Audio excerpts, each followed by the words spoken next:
თაწმდის რაიონის გამგებელი ნიკოლოზ მელია გუდაურის 2 ნომერში მცხოვრებ სოციალურად დაუცველი სამხარაძეების ოჯახს ეწვია. გამგებლის განცხადებით ორსულიან ოჯახს სოციალური დახმარება 3 თვის წინ შეუწყდა. ნიკოლოზ მელიას გადაწყვეტილებით სოციალურად დაუცველ ოჯახს ელექტროენერგიის და გაზის დავალიანებას თაწმდის გამგეობა დაუფარავს.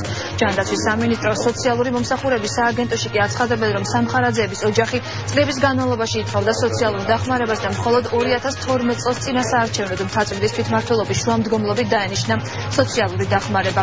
კინკლაძის განცხადებით ოჯახს მაღალი ფულა დაუდგინდა, რის გამოც სოციალურ დახმარებას ვერ მიიღებენ. ბაზაში ვერ მოხვდითო. ასლარიანშიო წელწადში ერთხელ რომ არისო, მაგაში კიო.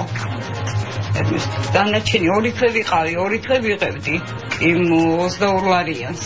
არანაირი დახმარება ოჯახს არ აქვს სახელმწიფოსგან.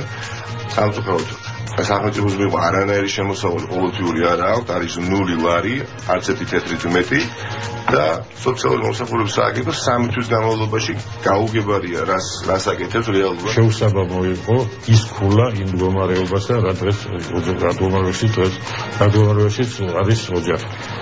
მე ვადასტურებ, რომ რა თქმა უნდა ოჯახის მდგომარეობა არ არის ძალიან სახარბიელო, მაგრამ ის სოციალურად დაუცველთა ბაზაში რომ მოხვდეს ეს ოჯახი არც ის შესაბამისი სიტუაცია აქვს.